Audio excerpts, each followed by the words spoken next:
All right. Hey, everybody. Welcome to Granblue Radio. Last week we skipped a week because, well, there wasn't really anything. We were going to take a break. So, I um, got drunk. yeah.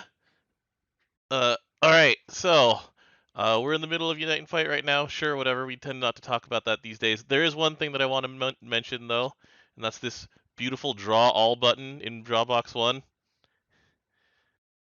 DJ, do you remember when we had to draw these things 10 at a time? Yes, because it wasn't that long ago. Yeah, it really wasn't. Do you still have to draw 10 at a time in a game like FGO? I forget. I remember that people set up like machines to do it for them. I have not played FGO in a long time. All right, that's fair. All right. Anyway, welcome to Granblue Radio, episode 320. I call this one the minute look at slides. There's a little bit that's happened since then. I feel like we can cover these characters who just came out pretty quickly. So, you want to do that, DJ? Yep. All right. Yaia or Jasmine? Yeah, you Which choose. All right, the SR promotion that I want to talk about the most then comes first. That's Jasmine. I have very fond memories of Jasmine, DJ, because she carried the crap out of us during the original Fenrir runs. And it's because of this button that actually stayed with her in her SSR promotion, which is Resist Potion. And before, it was 3 turns of 100% debuff resistance. She used to be the only person who had that. These days, you have a lot of other characters who have this. But anyway, Yeah, Fenrir got mad if you put a veil up, but debuff resist is fine. yeah. And then they realized, like, we can probably put this in as long as we leave in the caveat that self-inflicted debuffs still land on you, and anything that casts due to a failure of an omen. So they're just like, this is fine to have on a 5-turn buff now. And it's like you have Okay, at least drain. she could cut down her skill cooldowns at least. hmm But it's like she's got drain, she's got armor. Let's see here. What's her armored number? I had the numbers up a second ago. 20% armored. 20%? Yeah, that's right. Um, and so, this is a very solid button to help keep you alive. But helping keep you alive isn't the only thing that you want out of your healer these days. And so, um, they're doing something unique while also trying to make sure that they don't break the game again. And so it's like, hey, look, she gives you a green potion, which is normally way worse than a blue potion, right? I think the numbers on the single heal's better though Mm-hmm. from a green pot. True. Um, but then up here, it's like, all right, there's concoction. If she has a concoction level when you use a green pot on somebody, then um, they get assassin. 50% sharp attack up one time. Specifically, has to be dark ally. Mm-hmm. Um, and like it's similar to what Doctor can do, but it's like it is a targeted one time, not one turn, sharp boost to somebody else's attack for using a potion on them. And she makes potions up here, which is nice. Unfortunately, it also uses up that concoction as well, because when we're looking at concoction, like there's none of these buttons give it to her. She has to CA, and each time she CAs, she gets 1.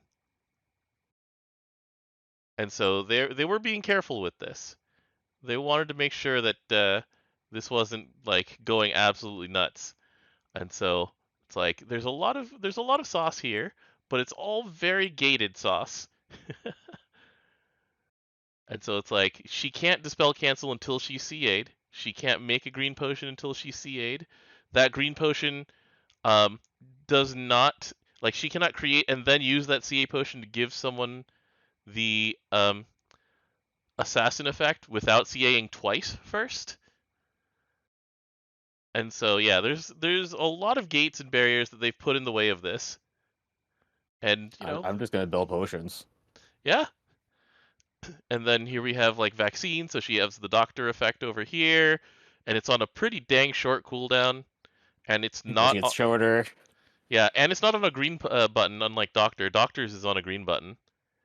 Yep, and also So it heals actively as well. mhm. So I think that they were very safe with this design, but I think the design itself is pretty solid. Anything else to say about this? I like making potions. Yeah. Dark can't make blue potions right now, right? Let's see. Earth can make them. I think it's just Earth that can make them with chicken. Huh. You can make green ones For with Doctor. blue, I think Yeah. you So could find a green potion with a dog.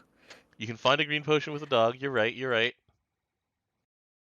But yeah, like this is an interesting variant on the Doctor kit, and the offensive portions of it, like I said, are they were pretty conservative, and they were like, let's start in a safe place and then get more crazy as we go along if people are willing to do that.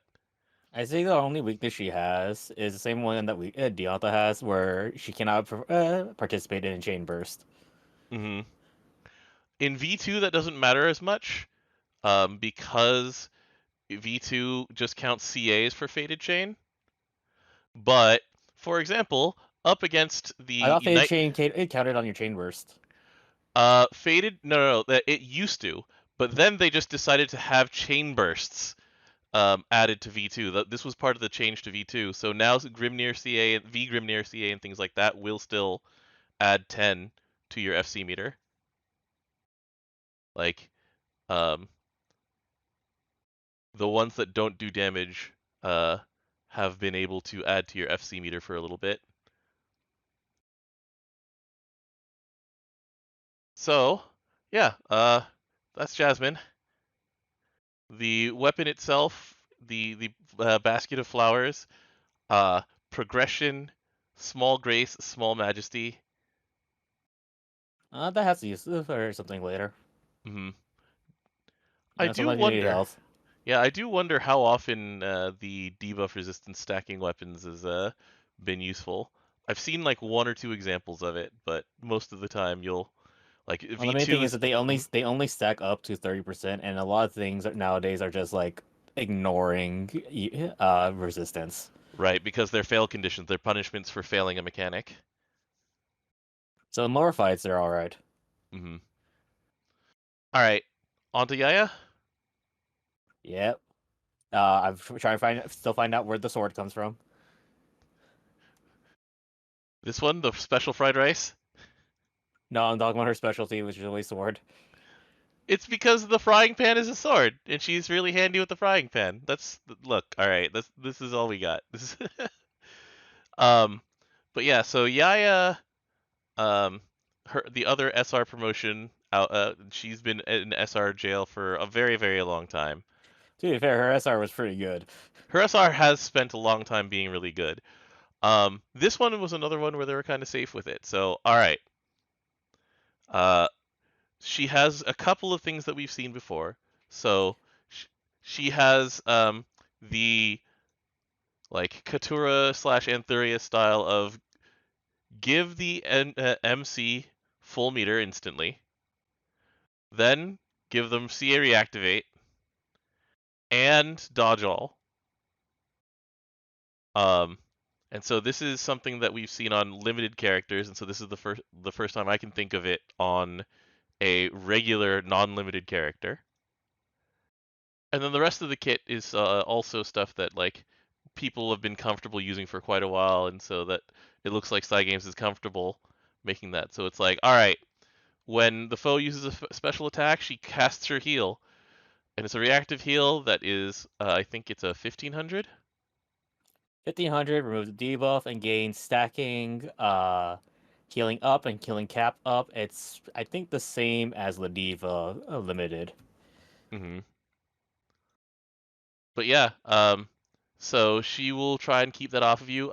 These days, It's the the exact satyr. same numbers as Ladiva. Okay. These days, the satyr version is a little bit more useful because if you're debuffed, a lot of the time you'll rather have the duration reduced because it's unremovable. So But she's fighting against Satyr in this regard, but she hmm. actually heals more than Satyr does. Right, Is the main thing.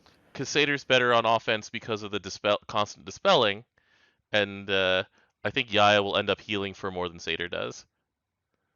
Um, and then we got the new dress here. So with the brilliant power of Yaia's smile, this is actually written in the skill description that they put on the website. She gives everybody Veil, she provides a shield specifically to the MC, and if I remember the numbers, it's 4,000. Correct. The charm was listed as having about a 50-50 shot of um, nullifying the foe's turn, and it's a 30% attack down for 3 turns local. Correct. And then the last thing is that the Protect This Smile Forever passive, which is a great name, she gets a 1 turn cut to her skill cooldowns whenever the Earth MC uses a charge attack, so when she uses Always There to Save the Day, that's That's 2 an 8-turn turns. cooldown that turn. Mm-hmm. And she gets a 20% boost to her charge bar, which when she actually CAs, she has damage on her CA now, along with the Dispel on her CA. So instead of reactively every turn, like Satyr does, she just does it on her CA. And a refresh. And the refresh. And so, yeah, this is a solidly put together kit. She competes with Satyr's slot and does slightly different things. But yeah, I mean, congratulations, Yaia. Look at that! Look at that smile. I will definitely protect this smile if I ever get her again because I'm even gonna take it on this. nice.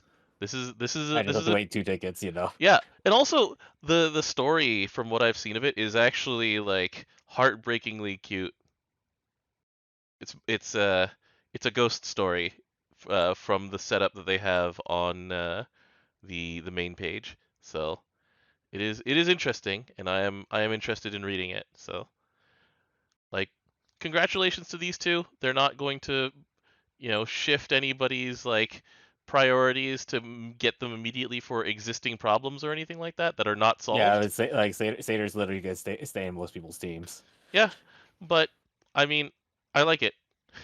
They got well-deserved upgrades. They're both quite usable. If I That's it. run in numbers, you could probably actually loop with Yaia. Probably. Yeah. Um, and then the last thing to talk about character-wise is the 5-star that we got, which is Veight. Um, Interestingly, like we were talking about potential things that they could give him, and they went all the way in a different direction. I So mean, his nukes were already good. yeah, he was already good at what he was doing. He has not been removed from a 0-turn team or anything like that. But they swerved away from leaning further into his nukes or anything like that. So level 80, the upgrade, his CA, which started with Dodge All, also heals him for 4,000, which counts toward things like Bloodblade, which is a later upgrade, and also Vania's Drain passive. So it adds to that. Very simple, not necessarily crazy upgrade to that. Then there's Well, the blood. Bloodblade, or he already drained when he CA'd, so Yeah, it's true. He just heals for another 4K now, which sometimes matters when he has improved hostility. All right, so then there's whenever a dark ally drains, there's a chance of dodge and counter, and I've seen showcases of this where you just get a lot of extra free counter damage from doing it's a this. 50% chance to get it. But when it happens, you get another drain. Hmm. Um, Then level 95, this is the signature thing, the Blood Red Rose Honorary Bloodkin. You have a 7-turn cooldown, you put this on another Dark Ally, and you get attack up, which 20% it's perpetuity, 100% defense, I think. correct? Double attack up, which I believe is guaranteed. Guaranteed double A. And then you have Drain. 500, the standard number. Yeah, it's there just to be Drain. Um, And then just a little Easter egg, if you put it on Vania, it's called Sanguine Siblings instead of Honorary Bloodkin, which is, It doesn't change anything. It's the same thing. it is literally the same buff. But yeah, this is something that we've seen before. Once again, like just sticking 100% permanent defense on somebody is a strong effect. This is technically better than a lot of the other ones because it doesn't take 10 turns. Yeah. And then And it also puts sticking. both the offensive and defensive one on a character Yeah, at the same and time. right, because sometimes a lot of the characters who do this have it split between the offense version and the defense version. And it also activates the counter on them, like the counter chance on them permanently. So this is Hmm pretty solid. And Yeah, then the only thing it doesn't do is remove any chances of being debuffed. But Dark doesn't need that. right, here's the last thing. At level 100, they update Noble Blood, and this one's really funny to me because like the big knock on using Veight was always that he had hostility up from Awakening, but he didn't do anything other than CA to keep it off of him, and when he got hit, he would lose it. And you're like, oh. Yeah, old six. Um, so now the plus version of it is that the defense up goes way up. He goes from 20 to 100. You get let's see here. It was Guaranteed TA. and the crit was The improved crit as stop being well. a chance from it goes to 70% to 100%. Yeah. And then this is the part that I find really funny. So it The can't be fact that he removed gives a anymore. shield. Yeah, it's like it can't be removed anymore. It can't be recast. There's no recast time on this. So it gives him a shield once and exactly once. There's no way of refreshing it either, like Orchid, where Orchid can CA to refresh the number on it. No, it's 4,000 and it's once, and it's like he doesn't Or even. Orchid also has the issue of if it breaks, she's like gonna die. Also true, also true, but it's still funny where it's like he has a one-time shield. He doesn't even need it anymore because it's not Yeah, I feel going to like prevent him. that should put in the base kit. Yeah, it's just like I appreciate the effects that were given to Awakening Plus, but like, well, plus plus, and then it's just like, what's this shield doing here? Anyway, the character got a lot better at manual long-term content as opposed to, you know, just no button one-turn content, which is a good thing for people who like the character. Anything else to say about it, or I mean, No, I'm using him. not Yeah. really. All right. I'm leveling up in United Fight right now. Yeah. Um, that's it for stuff in game, I believe. I believe that is everything that was in the agenda I wrote you. So, do you want to? It's been 20 minutes. Do you want to go into the slides? Yeah. All right, because I do know that you enjoy these, and so I do have the presentation ready. Give me 1 second to pull it up. Radio slides, 9th anniversary. All right, here we go, and we have this one. All right, everybody. So this, there we go. We have like about 20 slides to go through. So this one is the standard slide that we get every time of who has how many Eternals. hmm The thing to note is that in a year we had a like 30% increase in the number of people who have all 10 uh, at level 100. So that's kind of cool. But The yeah, like pattern's always the same though. So yeah, you just see a big spike at the end because there's nowhere to go from there. All right, here's some of the interesting stuff. So here, this is the growth that you see in terms of people getting certain Eternals. Um, the things to note are that the top numbers are still pretty much the same. So you still have TN is the top, and then there's this like gigantic uh, log jam at 2 through 4. So Seaphon barely in second place, then 2 and 3 right after them, and then 6 continues to just climb up. Um, Last year 7 and 2 were like essentially a rounding error all away from each other. So 7 is pulling a little bit ahead with the focus on a lot of these stories about him. But uh, there's this is an interesting number, but not as interesting as this one. So here's where everything comes in. So this is the ones where they're at level 100. And 6 is like one of the best. 6 is winning by a landslide, not a landslide, but a long shot. He's winning by 10%. Um, the thing is that like it is about half of the people who have Tien who've actually gotten her to level 100. I think they just are okay with her being level 80 for most of them. And then yeah, 6 is way ahead. I don't know if there's anything else to necessarily point out. There's a lot of people like who are starting to complete sets, and so the numbers are starting to level off at around like where Threo and Fior are. I mean, considering that you do actually have to get all the Eternals in order to go through certain gates. Mm-hmm. And we're probably going to see more of this now that we know that getting all 10 of them gets you sand.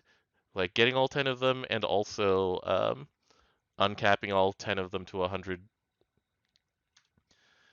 And then this is just the really funny one is that all right, so you know how we had 440,000 Seoxes at level 100 or at least level 100? Yeah, half of those are transcended. Yeah, it's like he's like the best attacker.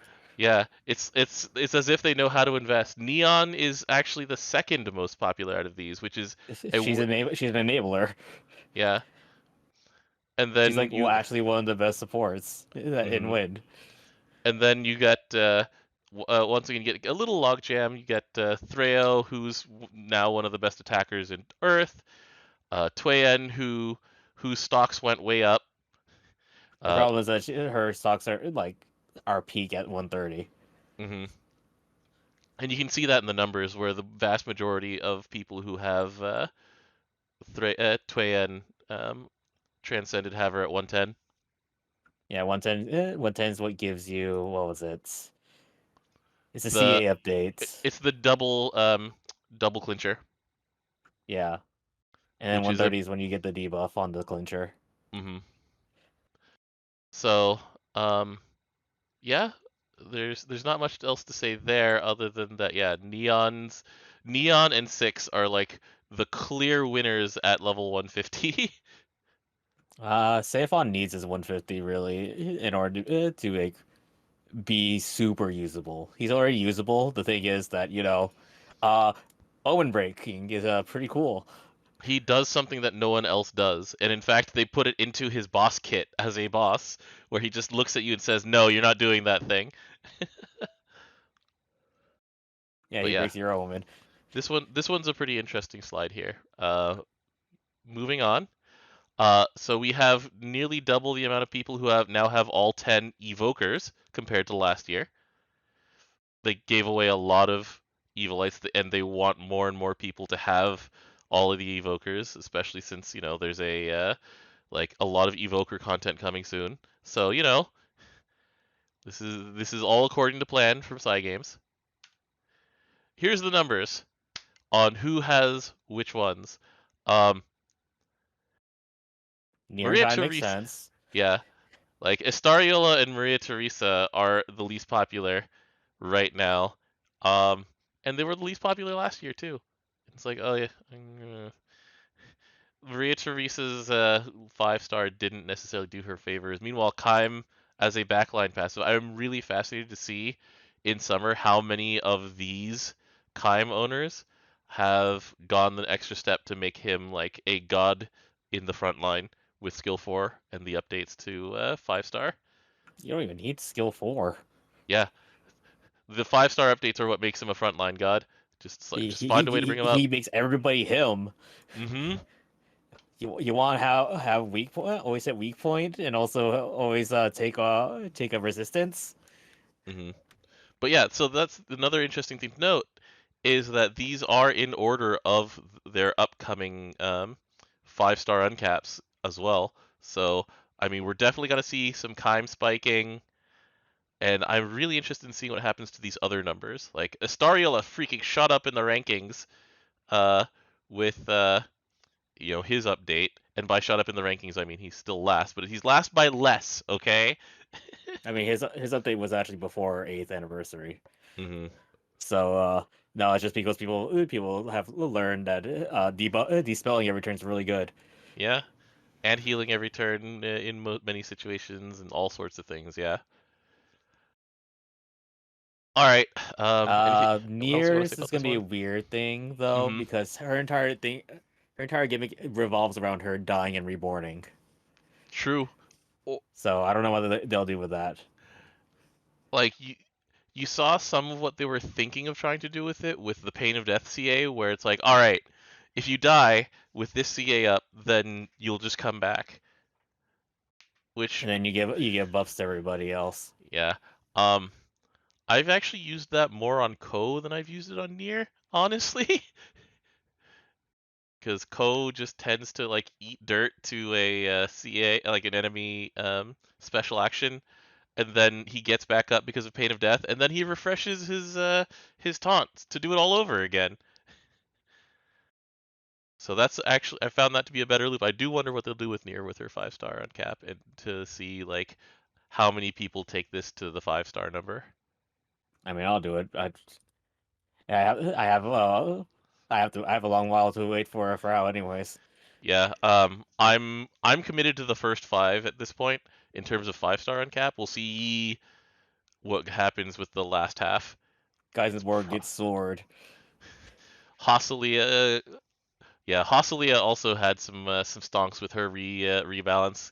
Like she went from being pretty low numbers to sneaking ahead of Geisenborger. I mean, she's a CA enabler. Yep, She gives chaser because of the moon. and something that I want to mention when we get to the luminous weapon slide, so we'll get there in a second. But GSN has a debuff. yeah, she does well in V2. She does well in V1 now. So lots of stuff here. Uh, I like how Alon's here, and like Alon's here for his passive because his people doing the insane damage with Alon comms is like, yeah, every element can do that now. Percival just does it in a single button. Yeah, and he's Yeah. also fire, Hmm. so you All know. right. So this is where you're justified. So this is completed domains of the evoker. I mean, the first two literally need it. Yeah. Then Astariola is really good, and then you go down the list of like, so Maria Teresa's is mostly done because of the Rise of Justice. I feel like because people like the Rise of Justice more than they like the Reflection of the Moon. But you know, the Reflection of the Moon's next in 5th place. Well, you also need to have their domain in order to uncap them, don't you? Hmm. Yeah. So, and she was the first evoker that we had the guidance for. Hmm. So it was actually probably easier to get that as a result, Yeah, and then nobody does Keim domains as of this slide, which is late February. which is February. Yeah, and then I'm gonna see how this. I'm interested in seeing how this number changes now that all of the 5-star evokers are like, yeah, you need to finish this domain. Oh, I expect it to be at least 3. Hmm. We're gonna mostly skip this one. This is an uninteresting one. This is how many Arcarum 5-star summons that people have. If it follows the same graph as everything else. Yeah. Um, This is the Primarch series at 4 stars, where they're all pretty much around the same number, except for Raphael in last place. Oh It's not even well. that much. Yeah, it's not even by that much. I Most. feel like half of it is actually what you actually have. Which have you rolled a bunch of? I have Michael and Metatron and Zariel. I Oh, and think I. Uriel. I think I have all of these at 4-star now. I think I just invested a bunch of sunlights. All right. Halmel takes up a slot that I need for different passive. So I actually summon Halmel um, as much as pretty much all the rest of these combined, I think. Uriel and Sariel, maybe not. Maybe those two make it so that I summon them way more. I use them in other elements because they just give meter. Yeah, that's fair. I use Halmel in other elements because they give multi attack and they give a supplemental damage debuff. So Yeah, the multi-attack's only DA. it's actually at 4-star it adds TA also. Oh, that's cool. Anyways, Hey, when you have minus 100%, this is gonna keep coming up. Then every bit counts. All right, here's the Bahamut Transcendence progress. Of the Transcended Bahamuts, most of them are just left at 210 because people don't have enough sand. it's also it gives is the baseline because it's the part that gives you it's every element. Mm-hmm. 230 is where it amps summon damage. 250 is where it, I think, amps your CA damage as main. Also does the other things. Yeah, the lowered cooldown by 1 on summon and the Wings of Creation buff. The Wings of Creation's earlier, isn't it? I I forget don't now. remember. I thought it was Anyway, 250. okay. I do know that the CA amp and the -1 summon cooldown are there. But yeah, this is once again just a matter of sand. So we're gonna keep moving. Um, this is a funny one to me. This is the number of times each Xeno Militus has been defeated, and Xeno Ifrit has lapped everybody. I think Xenoblade was the first one though. So Xeno Ifrit Militus? They were all released at the same time. these are Militises. These are Oh, Milituses. Um, so the main thing is that because of the sword. it's the Duh. sword and the gold brick. So you have two really good swords that come out of Xeno Ifrit. Because there's the light Militus sword, which is the new one, and that thing's silly good. And you have the Militus sword of Athena. Yeah. Hmm. And also has the gold brick, which people have a much clearer idea of how to use than Evilites. So yeah, this one's pretty funny. We'll see what happens to that number over time as well. These are You can get the katana. The katana's actually kind of cool. the dark one. Yeah. Oh, Oh. Oh, the fire one. yeah. The next slide. Right. Yeah.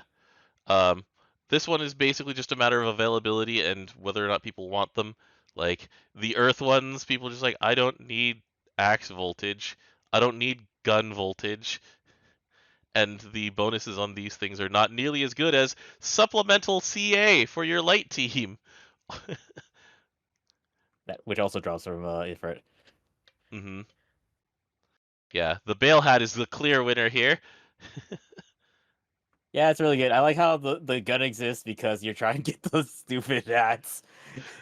Those hats are so good. I love those. I love that hat. I need more of those of that hat. And then yeah, the pain and suffering at home of the Dark Axe Militus.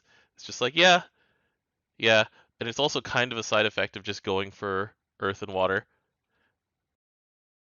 Um, here are as of um, February, where we didn't know for a fact, but we knew that they were going to be related to the New World Foundations, that the 5 stars are related to these things. These are the number of 5-star New World Foundation weapons right before we got the 5-star uncaps. And so they're in the same order as before. Maria Theresa's weapon is more popular than Maria Theresa is. Uh, I thought this 5-star, right? This is 5-star. I'm just talking about relative. Well, no, it's still relatively the same because Yeah, you have to have her at domain 5 in order to be 5-star. yeah. I'm just looking at this and it's like nobody likes the tuba. this The tuba sucks. the tuba does suck. The heat of the sun is just like I think that I never looked at it until we unlocked the 3rd extra slot for the heat of the sun over there. Oh, this thing's sick. You drain on double strike. Yeah, but now it's much more important because we have a slot for it. It was harder to cut. Oh, the reflection of the moon is also hanging out there in the gutter. Like I've complained about that thing before. However, like I said, there was one thing on this coming up on these slides that raised its profile for a very specific subset of people, including me. But yeah, like the thing that I'm curious about is the shooting of the star being super popular. It's our only weapon. That's true. It's Like light and dark only have one weapon. hmm And I Is know that that Nier is it super really popular. sucks that it's only one weapon that we have. hmm But yeah, these numbers will be very left heavy when we see this again because people want to 5-star Maria Theresa, 5-star Kaim. People already have the 5-star Nier in place. Istariola will probably go up in value. Yeah, so this will be an interesting one to compare once we have newer data. So here we have the one where we're just like, All right, we can move yeah, on. We can move on from this. yeah. We can move on from this. Really. I has a Hraesvelgr. I really like my Hraesvelgr. It actually justifies this reflection of the moon because doing Hraesvelgr combo, I attack like 11 times under the full moon. But anyway, that activates my brain. Other people don't want their brains activated the same way, apparently. So we're gonna move on. Here are the number of each tier 4 job that have been unlocked. Bandit Tycoon sitting there slightly behind everything else.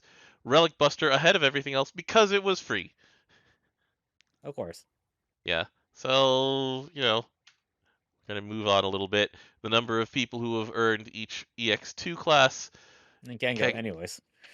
Rising Force, a little bit behind Glorybringer. Glorybringer and Necromancer continue to surprise me with how popular they are. Well, they were also the first two, hmm so that Here, also has its stocks. yeah. People just have it. Here's Class 5 unlock numbers, which just are chronological, so we're gonna move on. Yeah. Number of people with each number of Paladin Shield. So I think 7 is the number you can craft. You start with 4. It's like you can craft 7 or 8 of them. It's I right thought you around only here. cast like I thought you only cast like a couple of them at the very beginning. Um, Like you well, start I off with just like mean you four start off with shields, 4, and I and think then you you only craft 4 at the very beginning. 4, yeah, that makes it. Well, you craft up to 7 or 8 is what I meant to say, and then after that, yeah, look at this. Look at this big old. The numbers 20 and 21, I think, were gated the most by the Huanglong and Keelan change, and I think Cygames looked at that and went, "This is why we're going to take things out of the blue box in Huanglong and Keelan because of people." You don't get blue box in that Yeah, unless it's a private raid. right. All right. This is where I started actually having to translate because it's a little less clear. So these are the most attempted raids in trial battle. So um, we have the 4 hardest raids as the top 4: Super Ultimate Bahamut, Blue Lucifer, Belial, and then Beelzebub. That's fine. After that, we have like the current punching bag, which is Ultimate Bahamut. Uh, for some reason, people fight Galleon in trial battle more than they fight like any of the Diaspora tier. Just interesting things. And then it's Dragons and Well, Siegfried. they would more likely fight Ultimate Bahamut because it gives them a sense of what their grid's at, hmm like in general. Yeah, but I'm just interested that like Galleon and Luo are the two ones that people practice. Well, sorry, there's Willness in there as well People practice Galleon because they want combo on Galleon. because Galleon doesn't hit back. Yeah, that's fair. Yeah. All right. Next up, we have the number of each Rise of the Beasts um, outfit that have been unlocked. Newest one is in last place.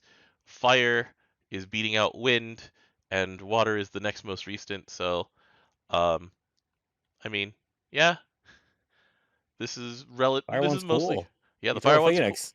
Yeah, and as of this one, you can purchase the fire one just without having to have farmed it. You can actually just get 30 fire cores, whatever cores from the trade shop. Fire soul cores or something. Yeah. This is the number of people who have a certain number of Rise of the Beast outfits. So 40% of people have only one of them, 30% have two of them. Then there's the mad people like me who have all of them. And so yeah, um, I think they were pretty happy with this being the number and kind of expected this. It's just like, yeah, if you want to farm for it, go farm to your heart's content. It'll take, like 1,000 Shenshans each time to get your like 25 cores. I mean, there are Or, also the people who just use a brick on it. yeah, or you use a brick on it, or you just wait. Just wait a few runs and it'll get easier each time. So, I think this is well within what they were expecting for this one. Here is the top characters in the My Room um, feature. Number one is the regular ass cat Ewiar. I mean, Who the other beat cat was not available at the time, so Well, right, but then Young Cat is number 5, and Young Cat is free, so they decided on Ewiar over just Young Cat. The dragons were very popular. The divine generals are very popular. Um, and then the ones who don't fit with that are just actually it's just Tuan who is not a cat, a divine general, or a dragon on here. Tuan being in there is my theory on Tuan is that she's the most natural looking because she flies anyway. So the part where just everything slides there's no around, movements. yeah. So the sliding around just seems the most like the least jarring on that one. They should put Matera in there then too. That's a good point. I put the bikers in Matera mine. definitely does not walk. Yeah, you're right. Uh, the Yeah, number Webber of Flow too. Yeah. yeah, that's true. There's Wamdis. Wamdis floats around, and Wamdis is a popular character. Um, the number of rupees spent in rupee draw, which is in the let's see, 226 billion range. So that's pretty funny. And that was spent in 9 months. So essentially about 30 billion rupees a month or so. 20 to 30 billion. Uh, there are 374 people who did it every day since they changed it. This is the one that's interesting to me because I don't remember how you get Black Rabbit anymore. Is Black Rabbit through the Arcarum shop? Should be Arcarum. Okay. So there are almost as many. Because I remember in when you had the fight, what was that event? Defend Order. Defend Order was like the original way to get it. Yeah, you and had you to had to roll either for it. roll the 2 highest or the 2 lowest. Yeah, that's stank. I mean, But Defend Order also logged the game. yeah, For Defend Order everyone. Defend Order stank. You're right. But yeah, there's almost as many black rabbits in circulation as white rabbits. It's like, huh. Well, White Rabbit you have to grind for, and people already did the grind. Speaking of grinding, there are 581,000 unused, unclaimed carrots in the game. Yeah, sometimes you just actually get the rabbit before you get all the carrots you need to trade it in. And the other thing is, sometimes you just give up and say, I'm just going to spend our Arcarum points on this. I'm one of those. I have unused carrots. This one is based on the Age of Toronto here. We were within 200,000, but more people fought the scaly dinosaur than the feathery dinosaur. The cowards, they don't want to fight a real dinosaur. These are the January special draw ticket rankings. The one that I find interesting on here, like there's a very strong recency bit to this. I enjoyed seeing Yule and Socie up high in those rankings. I think they're cool. But mostly summons that people want to get more of, and newest hottest characters for the upcoming Unite and Fight, and then Earthsatyr because she's just that useful. I mean, at this point, Earthsatyr is gonna take up the mantle of Lily. Yeah, they're basically doing the same kind of job. This one is one of my favorite slides ever because it made Ono Yuki go, wait, which am I number 1 or number 2? Because this is the number of Gislas at 4 stars held by people. One And he person was number has. 2, if I remember He correctly. was number 2. He's like, oh no, I have a bunch of 3 stars sitting around that don't haven't been brought to 4 stars. He's like, I'm coming for you. I'm coming for you. This is a contest It's between great. exactly 2 people. And then Why? there's third place over there. Yeah, yeah. Mad men, mad lads.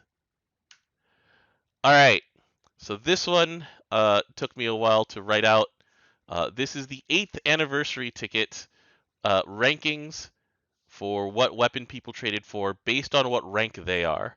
So you can take a while to take this one in, but like the people who are ranked 301 to 325, they're just like, I'll take another Dark Thrasher, I guess, because this is the one that I don't want to farm.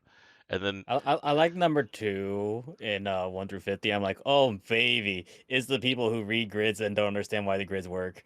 yeah, yeah, Majestus and Dark Thrasher are the ones that they're just like, well, I guess I can use hit points, and these are people tell me these are a pain in the butt to farm.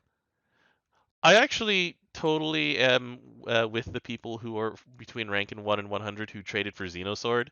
It's no longer necessary now that Xeno is permanent, but Xenosword is really strong for when you're starting out. Same thing with Fedial Yeah, it's really Spine. good. Yeah, look at Fedial Spine up there. It doesn't fall off until you're ranked 200. Yeah, but when you're at rank 200, you probably actually already grinded those out. Yeah. And then it's like, all right, these are the things that I can always use more copies of, and I really don't want to farm more of, which are Dark Thrasher and Majestus. I like the Unius in number 5 over there at 301. Look, I don't even remember what I used mine on. I might have been a Unius, so I was just like, sure. I Because have a Unius grid. It sucks. it does. It does. But yeah, like, Let me just do what the new hotness is doing, but with more weapons clogging up my grid hmm and a medium attack. and RIP Caladanda, you've complained about that one before. All right, Which one was Caladenda? Is that the the stupid fire progression. Oh, yeah, the one that loses out to a red sphere. Yep. All right. So here is the number of characters who have been awakened to level 9, ranked within their element. So Michael being the newest, followed by Percival, followed by Athena. So Athena Athena's always continues. solid. Yeah, Athena continues to just like be an extremely useful support character throughout your Granblue Fantasy career. Um, Makura being the highest for light surprised me. Um, and let's see, Hasalia being third place for rank Awakening 9 was like, oh, her stock really did go way up. It's Because probably on defense. I agree. Sedalla's on multi-attack. Sator's on defense because she's not attacking. Gravnir's on multi-attack to give him amp. Or defense if you bring him to hard content. Narmea is most likely on multi-attack for the amp. Neon, you can put whatever on her. It all works. Nehan depends on the fight, so that one's a 50-50. That boy is fragile. I would definitely keep him on defense if I could. Holy cow. I mean, before I was looping, he was definitely on multi-attack because he has garbage multi-attack. He has garbage multi-attack and he has garbage health. Good thing Yeah, everything else about him he is could not. insane. Also, he couldn't actually buff himself. He always buffed everyone else.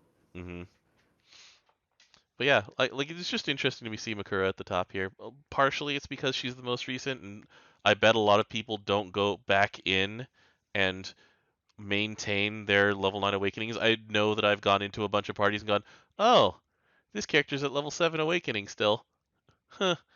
Because it is kind of a pain in the ass to go through like hundreds of characters and check that they're awakened to 9. So, Hmm. these are the ones that people just care about the most and keep going into and going, okay, while I'm here, jiggering with Michael's um, EMPs and Grand Percival's EMPs, like, oh, I should probably get this up. Is your Percival on defense or is he on multi attack? Defense. Mine's still on multi-attack. I should probably put him on defense. I need the health points. Yeah, Seiphon beats the crap out of him. Sometimes on turn 2 in Seiphon, if he didn't block, my personal's already in the red. I'm like, what happened? What happened Oh, to you? I never see that happen. It's great. It That's even hasn't with the happened in going quite a long fast time. team. All right. So this is the number of people with over 780 characters. So there are 49 people with more than 780 characters. This I'm not is one of them. Yeah, this is the number of people with more than 790 characters. There are 3 of them, which is a wild number. Is it still the chase of Nakamura trying to figure out which character he doesn't have? It's people like in order to get there at this time, I believe you had to have used a Link's Mates ticket on orchestra characters. Oh, you could bid at every orchestra. You could have also attended every single orchestra, or at least 2 of them, back in 2015, was it? Yeah. I'm gonna check how many characters I have. I have 729. Mm-hmm. This is the number of characters in each star, like ranked in the star character rankings. So number 1 is Vikala. Is anybody on here twice? Narmea's on here 3 times. That's right.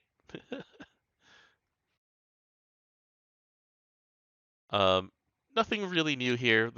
It actually is not new. Yeah, it's just it is funny to me that Narmea is on here 3 times. I think the newest is Shadala. Yes. Here are the my page rankings from 1 to 10. There's 2 Belials on here. Yeah, I just made a second Belial. Yep. Once again, the Divine Generals are very popular, and in fact, the Number summon, 5 is their summon. yeah, it is the summon that has as many of them as were released at that time in swimsuits, posing for a group picture. Look, they're working really hard. All right. They are. I like number 8's fighter, and that's because it's the default. Mm-hmm.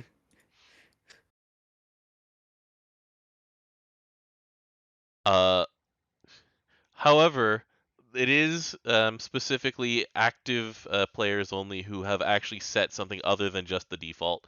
But it's still probably there because it's the default, and they leave it there and they fill in the other slots. That's my thought. But yeah, Yadima shot up to number 4. The music buff helped her for sure, but also Yatima is a very popular character. Go Flying Dog. Mm-hmm. These are the Valentine rankings. This hasn't really changed except for adding Galleon and Wemdis to number 4 and 5 in the top 10. Yeah. Moving on, and that's it actually. There are no more slides that they showed that are more like player data. Anything you want to go back and look at, or are you pretty happy with what we looked at today? I mean, I kind of get bored with the Valentine's ones at this point. The exciting thing was that there's 2 new ones. Mm-hmm. Galleon and Wemdis. Yeah. Yeah. I wonder if Willness will be in these rankings next year. The movement is the interesting one. with the nice butt. That ass will not quit on Willness. It's true. And also, like, these characters getting like real life representations at Granblue Fest ups their profile a lot too. But I yeah, need more people who like Luo. that's fair. Luo is cool. But yeah, I do like the Willness actor a lot. Cool. So that is it for this week, DJ. Next week we will know what the next event is. And that's pretty much it. It'll be a quiet one next week as well. So Did Harry ever give you the pictures from Granblue Fest for the 6 Dragons? I don't think so, actually. All right. But yeah, so that was this week. Pretty quiet, like I said, nothing like super earth-shaking, which is good. We're going to have Golden Week coming up, so that's going to Oh be happening. boy. Oh yeah, actually, this time next week we'll know more about the Princess Connect collab too with the Warlock Jita. Yeah, that's true. We'll find out. I have the rolls. I have like Hmm 3 sparks still. Yeah, I think I also have 3 sparks in Princess Connect. It's 30,000 crystals over there for it. No, because Yeah, it's 200. Oh, it is 30,000 because it's 200 rolls. Yeah. correct. All right. Yeah, it's got the latest character. I have flying. It's amazing. I don't die at the very beginning. I die to everything else though. Help. All right. Well, thank you everybody for joining me on this journey through data. Um, yeah, we have just a little break time. May will come around and we'll have a little campaign so people play during Golden Week. We're gonna have like um, I don't know, May's also gonna be quiet essentially. So anyway, thanks again, DJ.